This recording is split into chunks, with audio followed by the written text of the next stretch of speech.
Welcome to the Intern Whisperer Live, the show all about the future of work.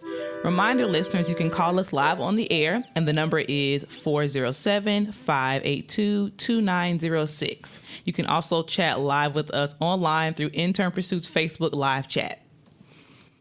Coming up in this episode of Intern Whisperer Live, looking for internships? Sign up with Intern Pursuit at www.internpursuit.tech.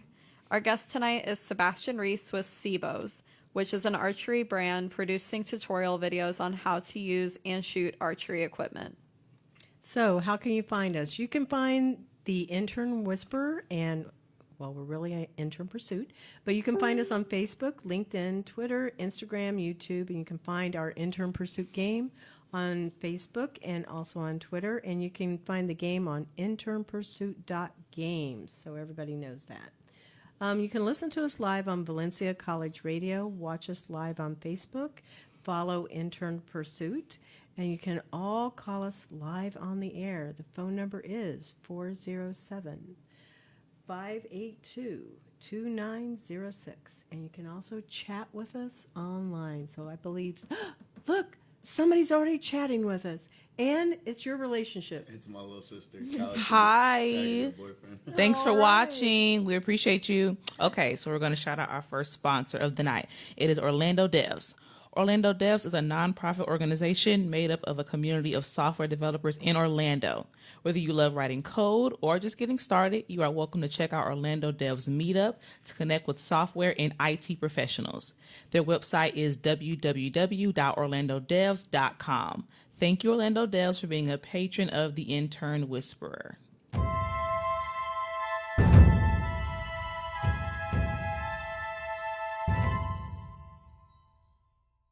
Intern Pursuit News. Students, do you want to work with one of our great employers or with Intern Pursuit? Go to internpursuit.tech to sign up and create your profile.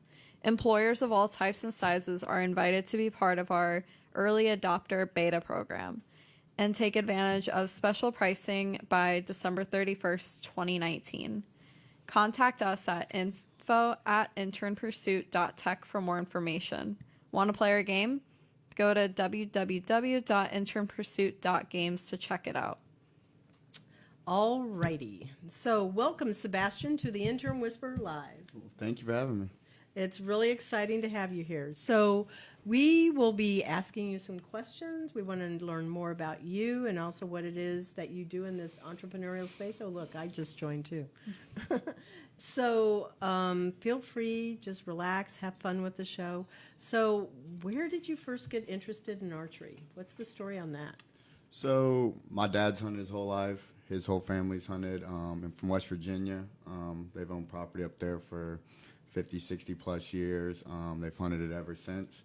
My dad's always hunted. He was into archery.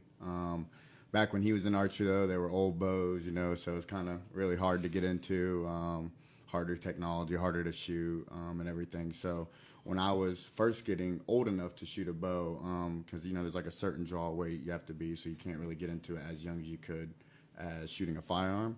My dad got me into it, and we started off just with like this super cheap Walmart bow that was just like barely, just over the threshold to be able to be shot.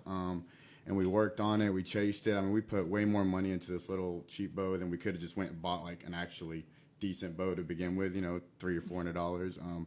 But we chased it a whole summer long. I think I was 9 and I turned 10 while I was still practicing. And then I went that November to West Virginia for my first hunt and with a bow, and got my first deer, shot it.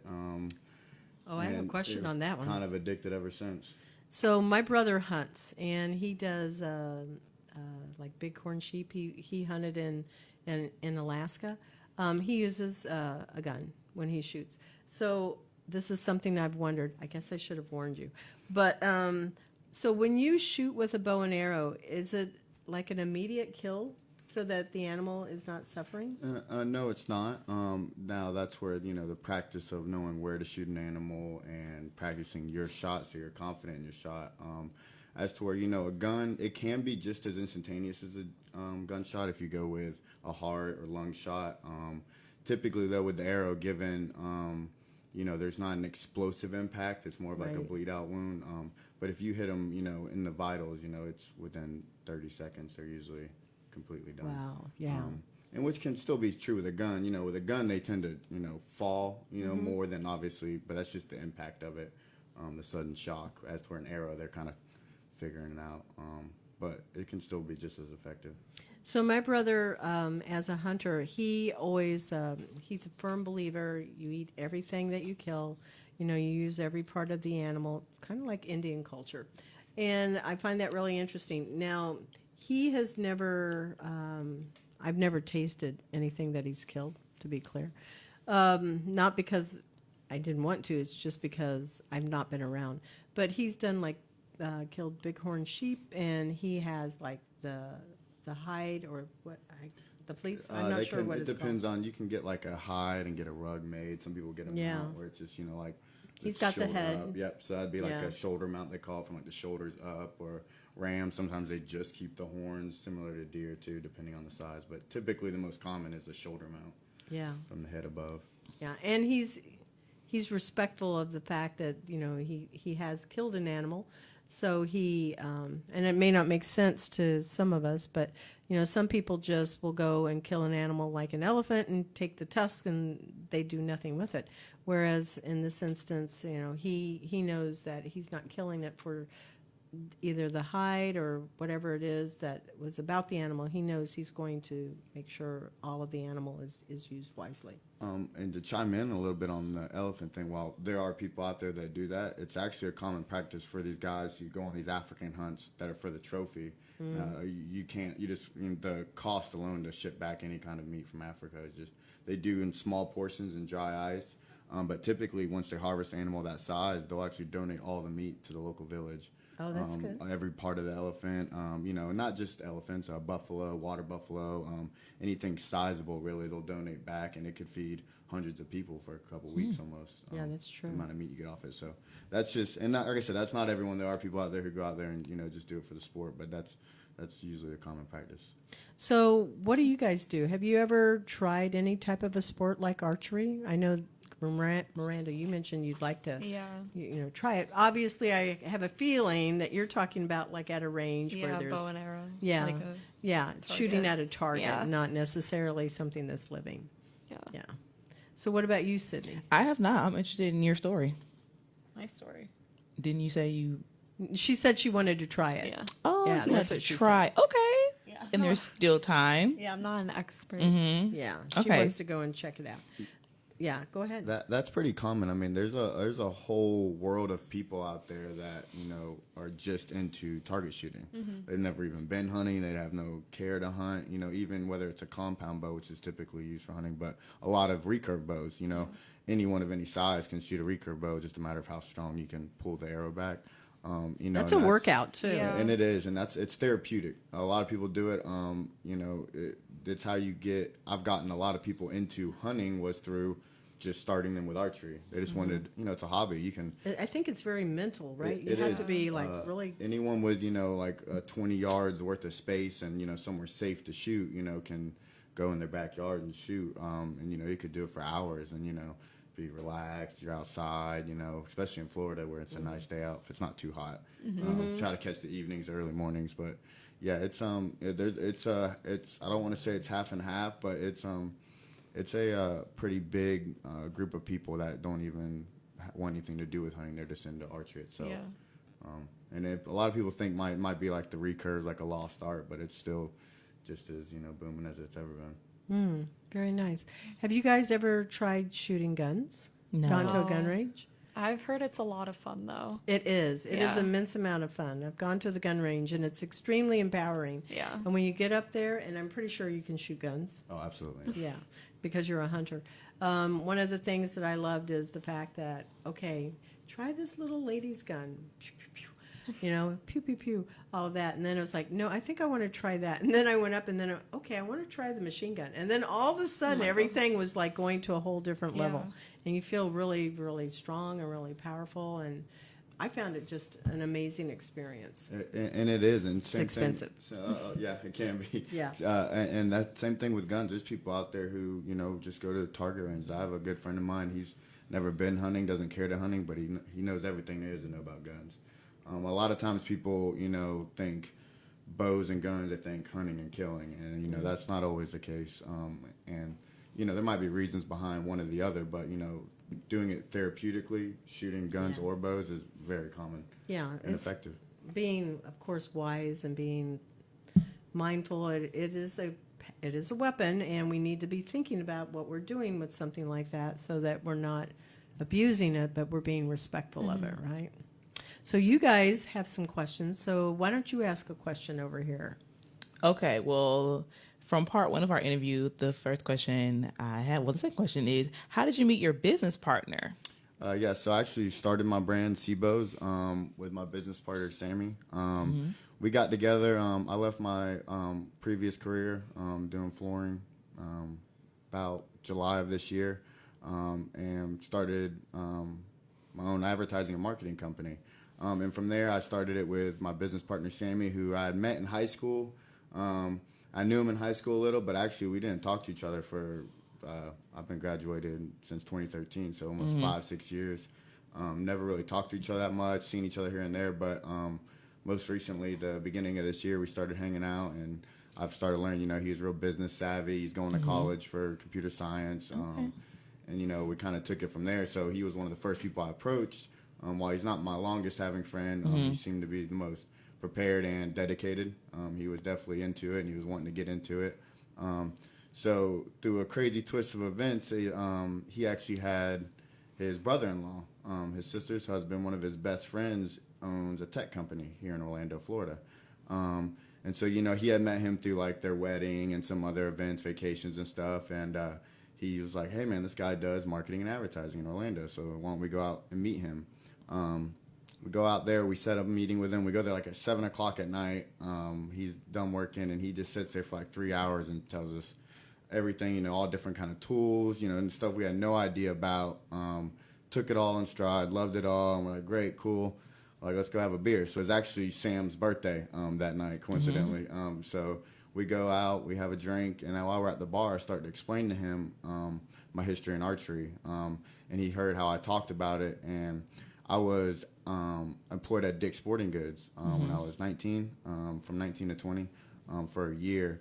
And just off, for the first month of working there, I realized it was my first day working. It was actually Black Friday.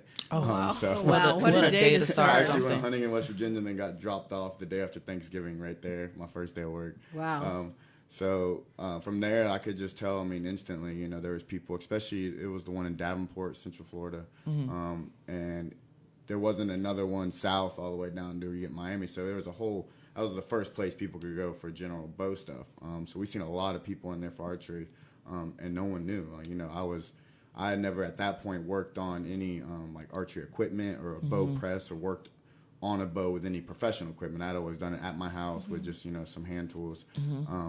But I noticed it in there, and I asked one day, and I was like, hey, why don't we ever use a bow press? And, they have a whole list of prices to repair bows, fix bows, and they're like, oh, we don't do that no more. They don't have archery technicians. I was like, well, why doesn't the store have one? And she goes, well, no, all of Dick's Sporting Goods doesn't have any.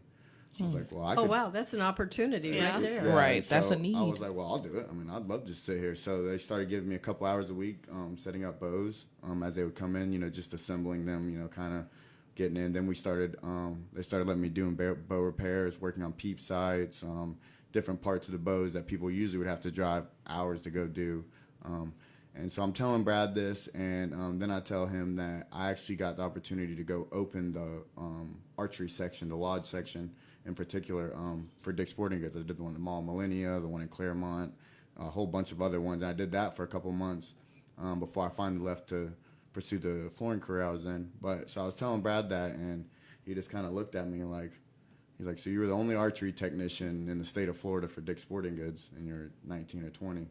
I was like, yeah, but I never thought of it since then, and even during that, I never took it like that. I was making like $15 an hour. I was just happy for that, So he just said it, and it just sparked right there. We just sat for like the next till the bar closed, so 2 a.m, just talking about all the different things we could do, blah, blah, blah. And he gave us a little plan to action or call to action. Do some market research, do this, do that, which was totally new to, me and Sam at the time. We had never done anything like that. The advertising business I started were for small local businesses. I was like, okay. And we did. And I actually came up with a 70-point power slide. There were 70 different topics, and within each topic, I had anywhere from 2 to 10 different videos I could start. So and I had over 200 different video ideas we could do just as like a tutorial for YouTubes, along with different ideas for, coming up with software app and different things to do with archery. And we presented it to him the next week, and he loved it. And we kind of just went from there. My partner Sam came up with a name. My name being Sebastian, my whole life, most people have called me Sebo. So it's S-E-B-O. And then we were just texting back and forth trying to come up with some names, and he said Sebo, just do a W. That is great. Yeah. I would have never thought of that. Yeah, that is where that came from. No, Wow, yeah, that's it was. funny. So it kind of works out because people already call me Sebo. So it kind of works out. So it caught on, and ever since then, we've designed. I designed the logo myself. We came up with slogan. We actually have a website we're going to be coming out with soon, as well as we've started to film our first coming soon video. We went on a hunt last weekend, actually, weekend before last now, along with another one, and we kind of put together a video that our videographer is working on.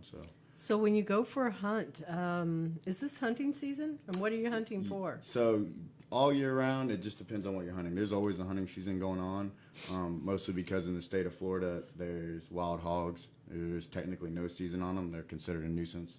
So Yeah. Basically anywhere in the southeast, you could always hunt something. But right now, how it's broken out in the state of Florida, at least, is through different zones, because the zones are broken out based off of mating times and feeding times, this time of year, there's what they call archery, actually just ended. The seasons go, and this is pretty consistent through most states, it's archery, muzzleloader, rifle, or sometimes they go archery, rifle, muzzleloader.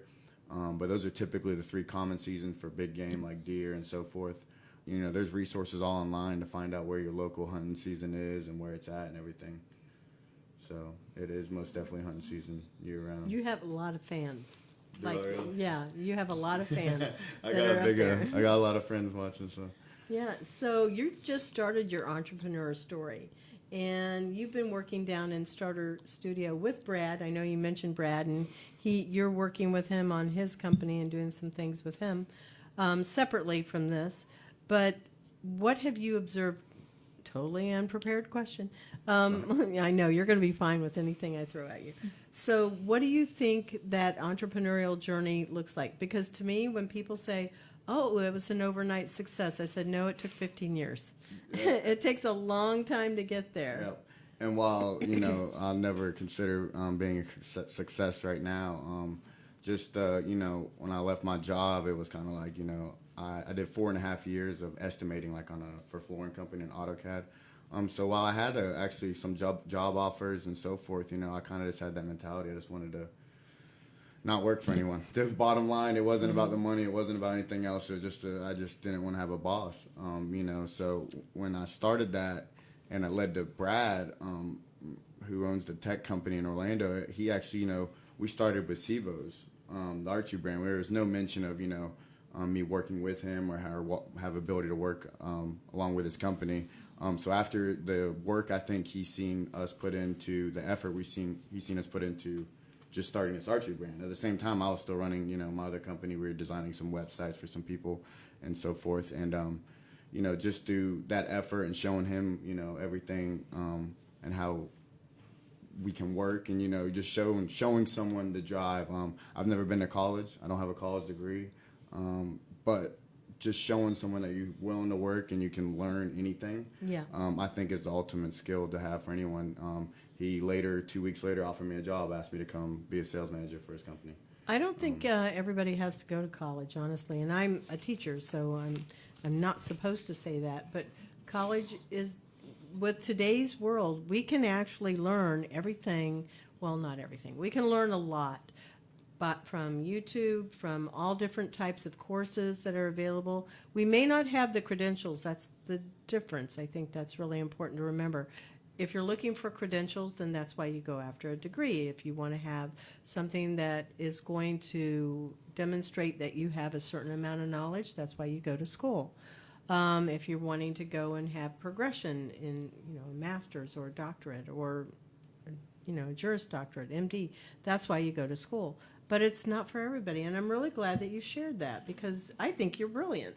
And I think, I've worked with you down there at Starter Studio. Yeah, and I think, I have no tech background. I did flooring, and then I did Dick's Sporting Goods. So I never looked into it just because at the time I had no need to. But coming over here to Orlando and working around all these different tech companies just opened a whole new world. And I think the biggest thing I can tell anyone to have is curiosity. Yes. Ask the questions. Don't be scared to ask. I've been on my parents' health insurance still till I'm 26. I have another year, so I've never looked into health insurance. I don't know nothing about it. I didn't even know what an open enrollment was. Didn't know anything about, connecting APIs or coding or anything like that. And just with, just having a good team of people to work with and asking the right questions, I learned it all within a matter of a week or two. And I think you can do that with anything. If anyone wants to get into archery, that's what I would hope to produce a video is you can go to my website and within, a day, an hour, be able to have your own bow, shoot your own bow, and, just to have the curiosity to go look and ask all the right questions. You really have a big following. Yeah. It just continues to climb. So we have 12 viewers right now. That's awesome. We had right up there. 16. Yeah. At one Oh, point. wow. Went from 16 to 12. Well, Shout out you to have the a fan viewers. club. Thank you. Okay. So what have you learned about the development of an app? Because I'm going to go ahead and throw out. So, guys, I'm learning how to write the algorithm. And part of writing an algorithm means you have to weight things. And weighting means that you're matching on a scale of 1 to 5. 5 is the highest, 1 is the lowest. What does this particular quality or this attribute of the actual algorithm, what do you want that to be able to do when you're matching things up? And so it's a math thing. It's all about math. So is it like a 1 to 5, 5 to 5, 5 to 4, 5 to 3? You have to go and do that. It takes forever to do this kind of stuff. So I didn't know how to do mock-ups for what a website or a web app is supposed to do. I didn't know how to write software specifications. Just like what you're saying, you end up going as an entrepreneur, well, I don't know how to do it. Guess I'm going to learn. Yeah, exactly. You can't have that. Yeah, you have to. I mean, just figure it out. You have to be conversational in it, right? Yeah, the resources today are unlimited. There's no reason, you can't learn anything. I learned about a whole ClickFunnels process, which a lot of people might not know what that is, but a whole sales process within a matter of, an hour or two of just watching the correct videos. And, the developing your app side of things, I think it's the same thing again, meeting the right people and knowing, I'm no tech developer. I think if I went to do it, it'd be a waste of time. And, if I try, I would love to help, input, of course, but actually going down and developing it, I know that to be efficient, you have to find the right people to do that. And it kind of worked out great. Actually, the company, the lead line I'm working for, just last night, actually, I was talking to our CTO there, and he's all on board. He loves getting into new things. He loves agriculture. He loves all this and that. So he's going to help us along with that. Along with my business partner, Sam, he's going, like I said, to school for computer science. So he's going to be a big help on that side of things. That's really great. So there again, I don't want to say it's all about who you know, but you just got to make sure you have the right people around you to help you succeed because it's hard to do by yourself. Oh, my God, yes. Yeah. And so one of the things he's helped me with down there at Starter Studio is with HubSpot. And I'm going to be pulling him in again. I'm going, okay, I need some help on this. And his background is also in sales. He understands that. He's learned HubSpot just like this. I'm snapping my fingers because, again, I think he's super, super bright. And he's somebody I know I can go to and say, hey, I don't know how to do this. And he's ahead of me, and he's teaching me. So really like that. Miranda, what's our next question? What are the substantial differences you think your app can make while shooting? That's a good question. It is. And so the app we're developing is going to be a variety of things. So we're kind of aiming for a technical side and a game side of things. So I want the shooter to be able to shoot their bow and not only track the FPS, the feet per second, which is like the golden rule. Like if someone goes to buy a bow, like the first thing they look at is the FPS. How fast does the arrow fly? You know, it's just like... Okay, so how fast does an arrow fly?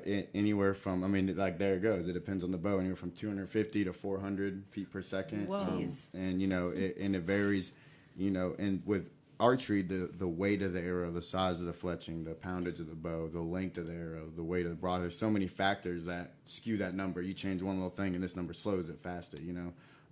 So it would be great to give someone some live feedback, because really the only thing that someone could use now is whether they either go to an archery range that has one, or they have the actual machine that's, you know, $200+ that tracks it, that you have to shoot an arrow directly through, and, you know, God forbid you hit it, and then, you know, it goes down the drain. So we're developing some technology that will be able to track the arrow, not only so you can get the FPS of it, but that way if you're looking at the screen of your screen of your phone, you actually be able to track, let's say, your last 1,000 shots, 100 shots.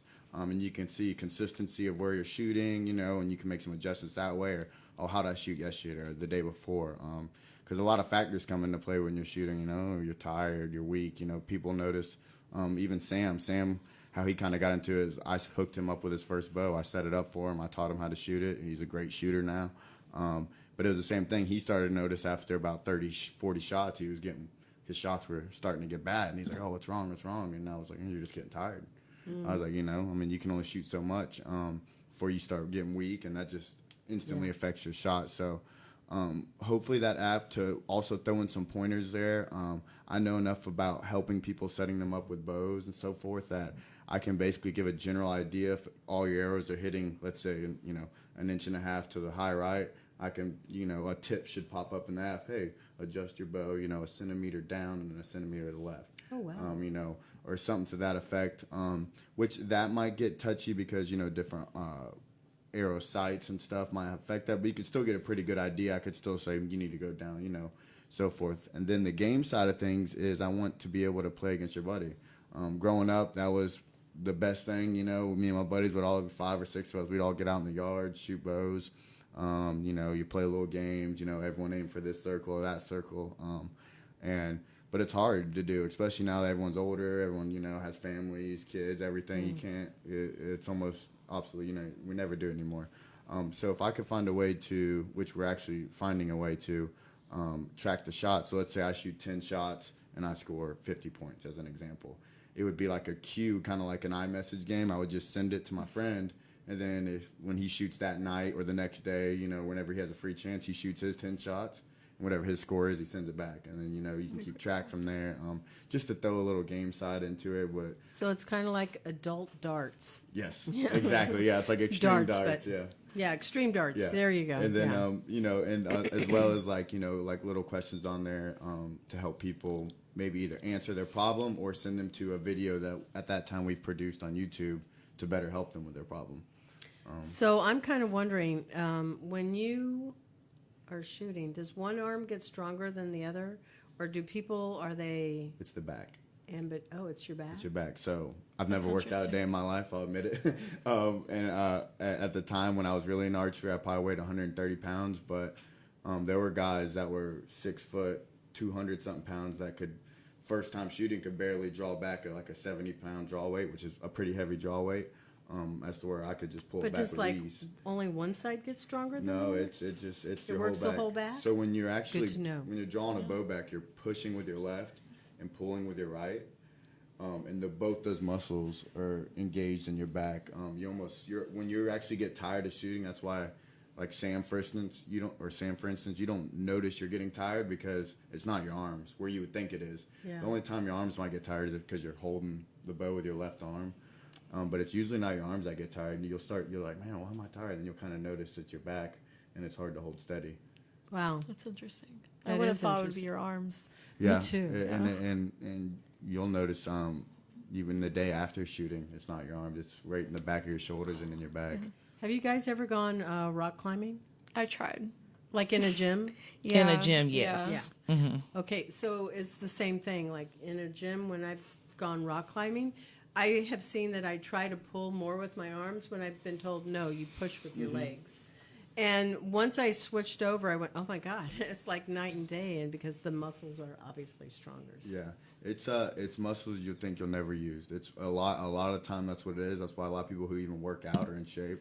My partner Sammy, for instance, he's an in shape guy. He's like 6'2". He's kind of stout, and he was having trouble sitting down and drawing it back. Wow. And and he was not pissed, but almost confused. Yeah. Like why. And it was the same sense. If you haven't ever used those muscles. And I think they're really specific muscles.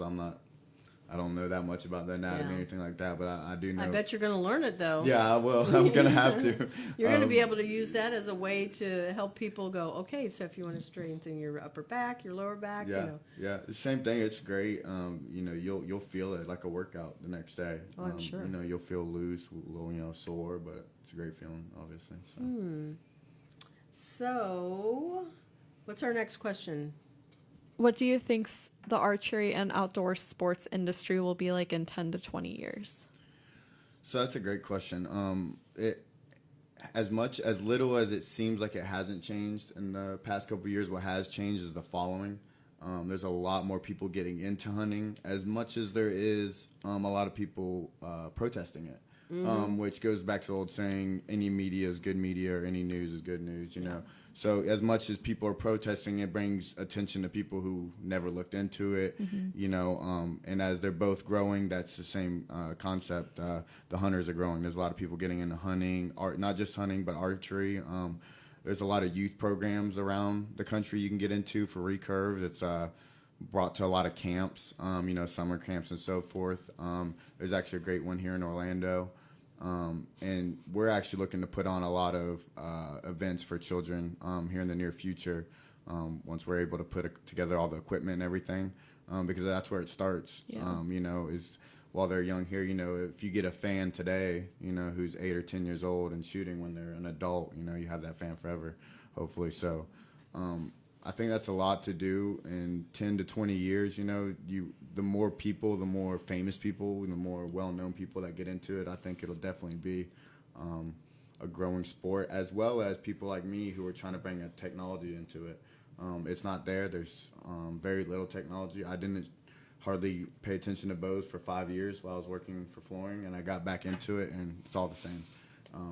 There wasn't much that's changed, which even gave us the more of a incentive to go forward with this, because it's such an open market. There's very little new technology that's there. It just no one's doing it because no one just cares to pay that much attention. So what's right next to us, and I don't know if you guys have seen this. There's a big trend to throw axes. Oh yeah, I want to try that. There's one right next door to us at That's Starter Studio Cannot that's opening up. Battle Axe, right? Yes, that one's called Battle Axe. There's another one in Orlando called Epic Axe Throwing. Yeah, and that's just, I don't know, 3 streets away from us, so it's a big trend. People are down there, and if people are throwing axes, I'm pretty sure that they would have archery ranges.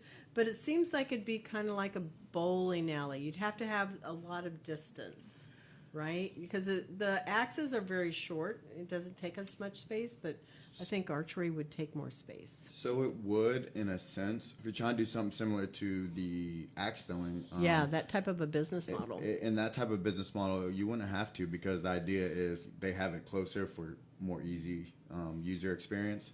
And you would do the same thing with archery. Really anything closer than like 10 yards is just like way too close, maybe.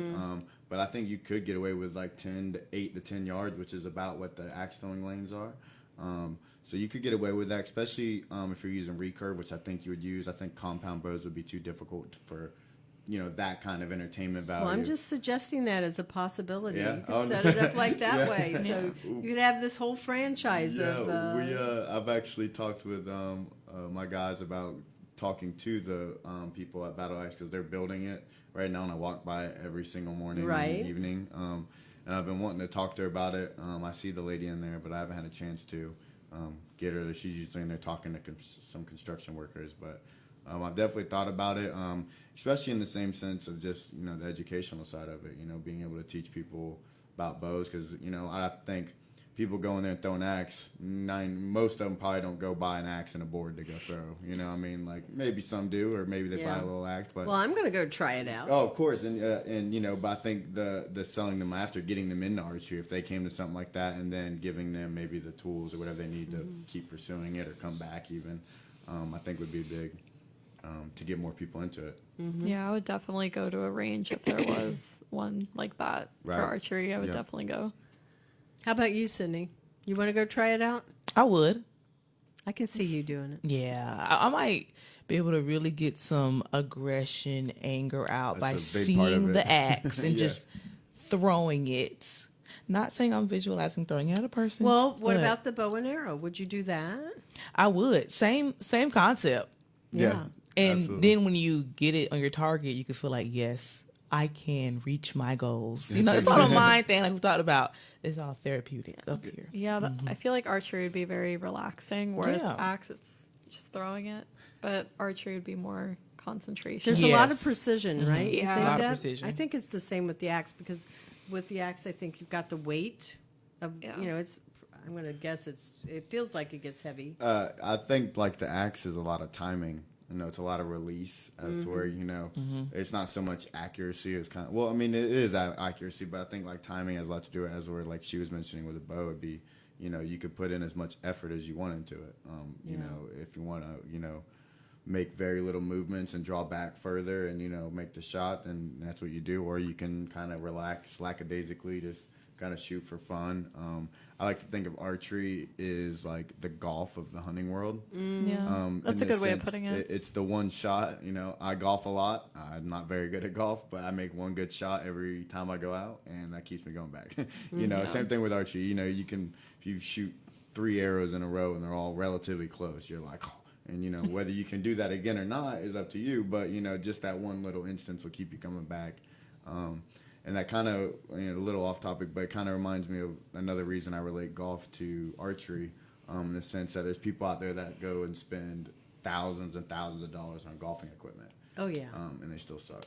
Yeah. I know a lot of them. They got the nicest, Yeah. and they're just, you know, they're no better than a guy, you know, who has just old. It's set. hard, too. And it is, and archery's the same way. There's people out there, you know, growing up, I mentioned earlier, I think I've only ever missed 2 deer my whole life. I've killed quite a bit with a bow at least, and I've killed quite a few. And I've never used a bow that cost more than like $400 all the setup. Wow.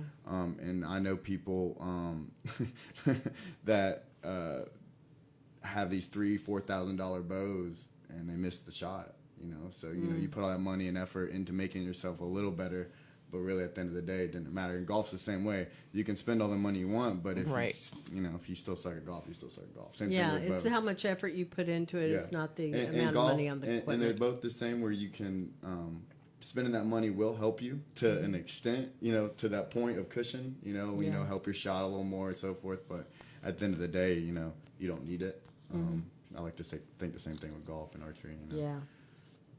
Well, so you've raised a couple of other questions that come up in my mind. So if I were to go into Dick's, I know that there's one over there by Fashion Square, and I wanted to go and get some equipment.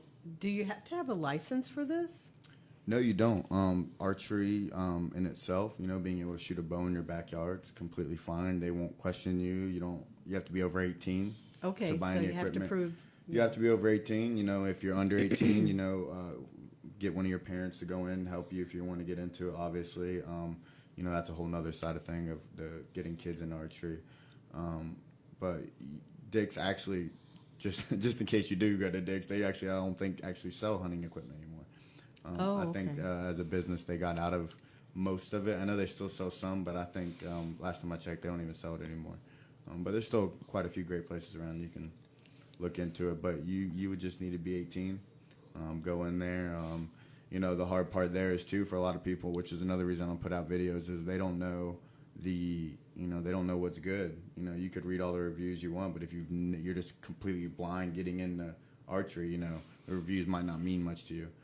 So, you know, I want to provide a platform, you know, online where someone knows they don't have to spend that money. They don't go in somewhere and they upsell them on all this, you know, miscellaneous stuff, especially as a beginner. That's Same thing, I feel like they get a lot of people. I would see people come in when I worked at Dick's, hey, get me into hunting, and they just assume they have to buy the most expensive, which from a salesman standpoint, that's Right. what, I go for. But at the same time, if I'm trying to help someone, then it's not. So I find this a really interesting show. So I just looked at it and went, oh my gosh, it's like 6:40. So we're gonna have to kind of like breeze through some stuff relatively quickly. Let's take a moment, Miranda, and do a patron announcement. Okay.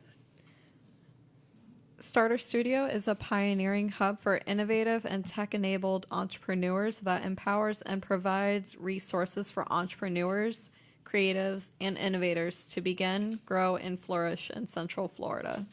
They offer open community educational programs, accelerators, funding, and collaborative workspaces. Starter Studios fosters a community serving as a platform for the ideas of the future. Their website is starterstudio.org. Thank you, Starter Studio, for being a patron of the Intern Pursuit, Intern Whisper Alive.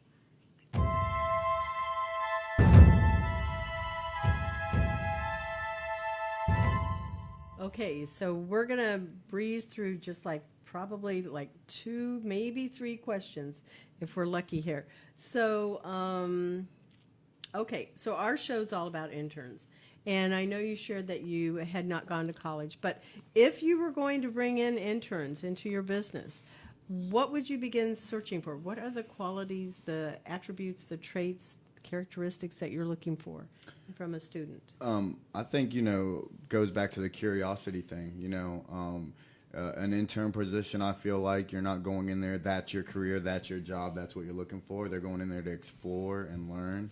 And I think some people expect a lot from an intern, and coming from someone who like just jumped into an industry while I'm getting paid at the same time, I understand, like I don't know any of this stuff. Like, what do you don't even pay me, so I could understand that.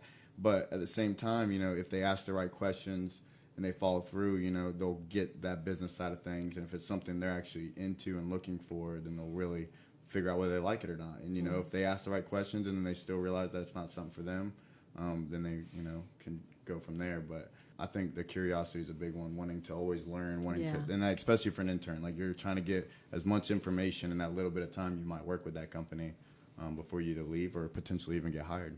Absolutely. Absolutely. What do you two think would be a good skill for somebody to have? You guys have been interning. Pick a skill that you think that is really valuable to bring to the table as an employer. What have you've been with me for a semester, so Yes. what big skill do you think is super important? I would say attention to detail. Oh, yes, ma'am. Timeliness. Yes, ma'am. Let's see. Being a good collaborator. Mm-hmm.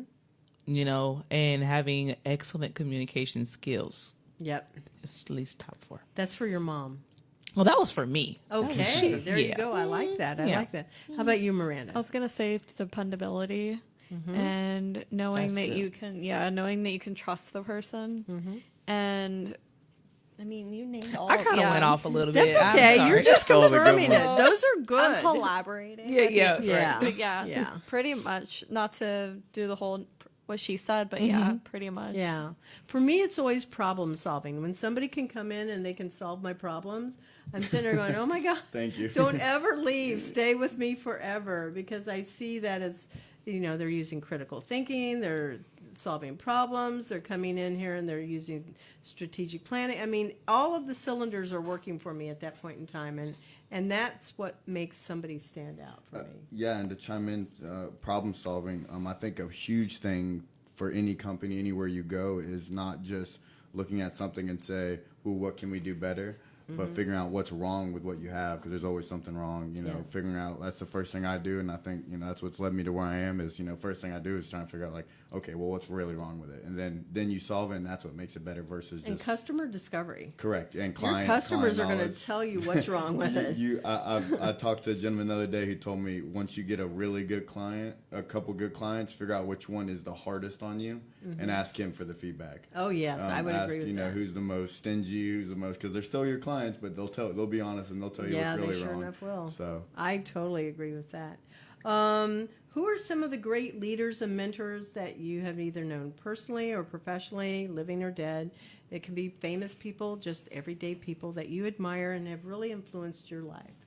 You know, my dad's father, my granddaddy, who passed away, had some issues before. You know, every family has their issues, but he every day always wanted me to, you know, strive to be my best, and he would always, you know, threaten me if I didn't get straight A's, and you know, that kind of attitude. But you know, and I didn't really appreciate it until later in life when, you know, you start to realize that you have to show up every day, work every day, and you know, do what you got to do. You can't just be lazy about anything. And I'm guilty for it. I procrastinate and everything like that. But I think really, while I never listened to him while he was here, I think afterwards I really took for what he had to say in stride. I think your mother loves you too.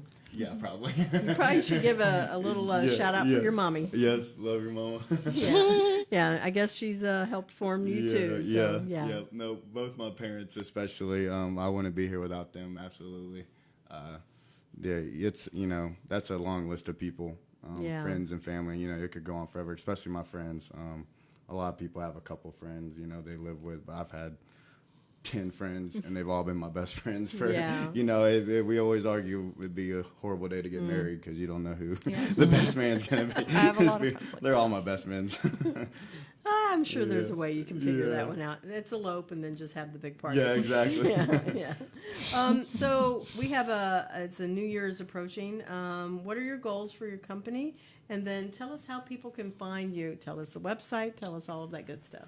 So my goals for this upcoming year is to start getting our videos down. We're going to be starting to, we have our first video releasing soon. Like I said, it's like a coming soon introduction video, kind of give some examples of what we're going to be doing, just like a 1.5-minute long video. And once we get that going, you know, we're going to be starting to save up our money and hopefully raise some money to get all the equipment we need. We have all the camera equipment and everything, but the actual bow press and the archery equipment to work on. We're going to be working on that, and as soon as we have that, we're going to be pumping out content. You know, my videographer, shout out Eric, he goes to Full Sail.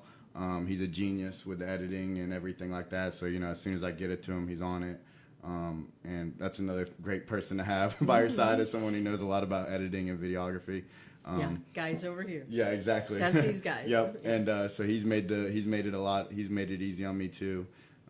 And you know, just having being able to get out there and get my name out there, like you said, client discovery in a sense, finding out who likes my product, who wants to get in my product, and you know, hopefully have at least a line of clothing and merchandise out, along with some. We're going to be coming out with our own actual compound bows and our arrows and broadheads eventually. So branded with my name on them. So that's great. Yeah. Once that comes out, that'll probably be like the big leap, coming out with our own archery brand line. So what's the website? So it's Sebows, just that's spelled SEBOWS.com. It is under construction right now. We had it live last week, but then we took it down because of the new footage we got. We want to revamp it up a little. So we're in the process of that, but same thing. Once we have the video out, my YouTube channel will be Sebows as well, just SEBOWS. And we'll have that video and the website up hopefully within next week. So very nice. Okay, so we want to give Valencia College a shout out. Thank you for always letting us be in the studio. We appreciate you. We appreciate Q. We appreciate everybody that opens the door for us because we don't have keys. So thank you to all of those people. And we're going to do shout outs. Sydney, you're up. Shout out to everyone. That's my shout out. I Everyone love listening, it. everyone on the world, everybody. I love it. Miranda? Shout out to my family and my friends. I love you all. And shout out to our viewers. Yes. Who have special been shout out so to entertaining. I really appreciate all the comments. those women's shirts. It's been okay. You're up. You get to give a shout out. I would definitely love to give a shout out to all my friends and family. It's definitely a wild crowd, as you could tell, I'm sure. But I wouldn't be here without all of them. So I love every one of them. Yep, and my shout out goes to the two guys that are doing our video work over here. They're always the silent ones, but they make us look awesome. They make us sound great in there, and to Charles and Elijah. But actually, I agree with you, Sydney. To everyone, To everybody on everybody. our team. Yeah. Everyone. We love those, and we also love our listeners and our fans that are signing up on Intern Pursuit. We've got about 1 to 2 students signing up every day on the platform, so I'm very excited about that. So, how to contact us? info@internpursuit.tech. You can go to the website. You can find our phone numbers.